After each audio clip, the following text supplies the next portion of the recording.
ઓડિશામાં ભારે વિવાદ, પોલીસે કોંગ્રેસ નેતાઓને દોડાવીને ફટકાર્યા, ટોળાએ કર્યો પથ્થરમારો। વિધાનસભાનો ઘેરાવ કરવા માટે ભુવનેશ્વર રામ મંદિર ચોકથી કોંગ્રેસની પદયાત્રા શરૂ થઈ ગઈ છે। આ પદયાત્રા દરમિયાન હવે હોબાળો થઈ ગયો છે। પોલીસે કોંગ્રેસ નેતાઓને દોડાવીને મારવાનું શરૂ કરી દીધું છે। વળી ટોળા તરફથી પણ પથ્થરમારો કરવામાં આવ્યો છે। પોલીસે પાણીના મારા સાથે ટીયર ગેસ પણ છોડ્યો હતો। હાલ મહાત્મા ગાંધી માર્ગ જાણે કુરુક્ષેત્રનું મેદાન બની ગયું છે। લોકો એકબીજા પર ખુરશી દંડા ફેંકી રહ્યા છે। પોલીસ સ્થિતિને નિયંત્રણમાં લાવવાનો પ્રયાસ કરી રહી છે। પાણી સ્પ્રે અને ટીયર ગેસ છતાં કોંગ્રેસ કાર્યકર્તા પીછેહટ કરવા તૈયાર નથી। કોંગ્રેસ નેતાઓનું કહેવું છે કે તંત્ર ગોળી મારશે તો પણ અમે પીછેહટ નહીં કરીએ। આ પ્રદર્શનમાં પ્રદેશ કોંગ્રેસ કમિટીના અધ્યક્ષ ભક્ત ચરણદાસ, કોંગ્રેસ પ્રભારી, કોંગ્રેસના તમામ ધારાસભ્ય તેમજ પ્રદેશમાંથી આવેલા તમામ કોંગ્રેસ નેતા અને કાર્યકર્તા સામેલ થયા હતા।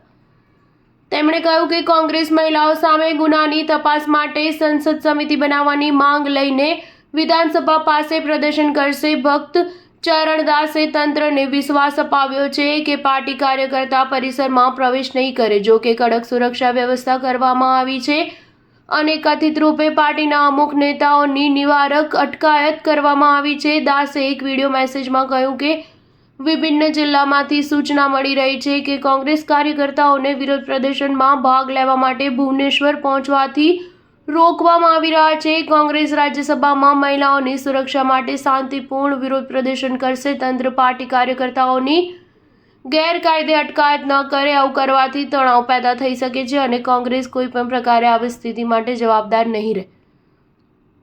ઓડિશા વિધાનસભાની ગુરુવારની કાર્યવાહી કોંગ્રેસના ધારાસભ્યો વિના જ શરૂ થઈ ગઈ હતી। જો કે ગૃહની કાર્યવાહી શરૂ થાય તે પહેલા બીજુ જનતા દળના ધારાસભ્યોએ ગૃહની અંદર ગંગાજળનો છંટકાવ કર્યો હતો। બીજેડીના ધારાસભ્યોએ કહ્યું કે પહેલીવાર ગૃહની અંદર પોલીસના આવવાથી ગૃહ અપવિત્ર થઈ ગયું છે, ગૃહની ગરિમા નષ્ટ થઈ ગઈ છે। એવામાં આજે અમે ગૃહની અંદર ગંગાજળનો છંટકાવ કર્યો છે।